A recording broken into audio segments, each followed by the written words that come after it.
బలహీన వర్గాల వారు అనే పేరుతో చెప్తున్నారు. గుడ్. ఇంకాస్త ముందుకు వెళ్తున్నారు. పాఠశాలలు అనగా స్కూల్స్ అన్నారా కేఏ పాల్ గారి దగ్గరికి పంపించేస్తారు.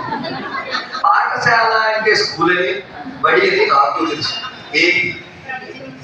ఆమో గవర్నమెంట్ పాఠశాలలన్నీ చట్టంలోకి వస్తాయి. అదవుతుందా? గవర్నమెంట్ పాఠశాలలన్నీ ఏ చట్టాన్ని లోబడి ఉంటాయి? ఇక్కడ దాకా అందరికీ తెలుసు. ఓకే. ఎయిడెడ్ పాఠశాలలన్నీ చట్టానికి లోబడే ఉంటాయి. ఎయిడెడ్ అంటే ఏంటి? గవర్నమెంట్ ప్రైవేటు కలిపి నడిపితే.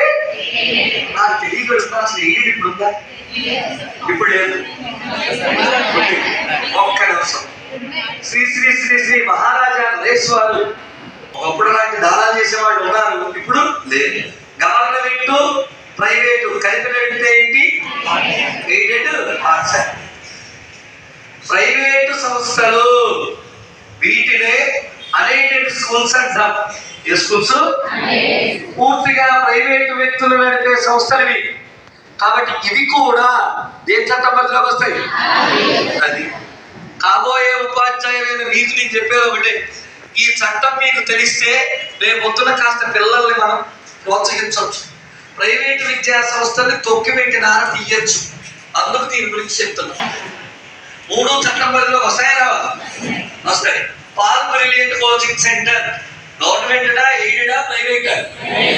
మరి ఇప్పుడు ప్రైవేట్ కింద చెప్పచ్చా చెప్పకూడదా?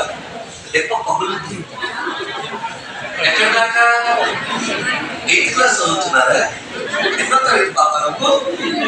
3వ తరగతి. అలాగే ఉన్నావు. అంటూ అది ఇమోషనల్ గా ఫీల్ అవుతుంది. మీతో లేనిపోదు.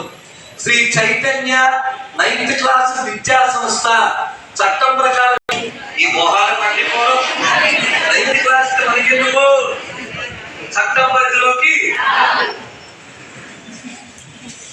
తాగబోచ్చు, పెద్ద తాగబోచ్చు, చిన్న తాగబోచ్చు చెప్తున్నా. ఎవరుగా? Private school. గవర్నమెంటా, ఎయిడెడా, అన్ఎయిడెడా? అంటే ప్రభుత్వము ప్రైవేటు కలిపి 6వ తరగతి స్కూల్ నిర్వహిస్తే పూర్తిగా గవర్నమెంట్ పాఠశాలలు.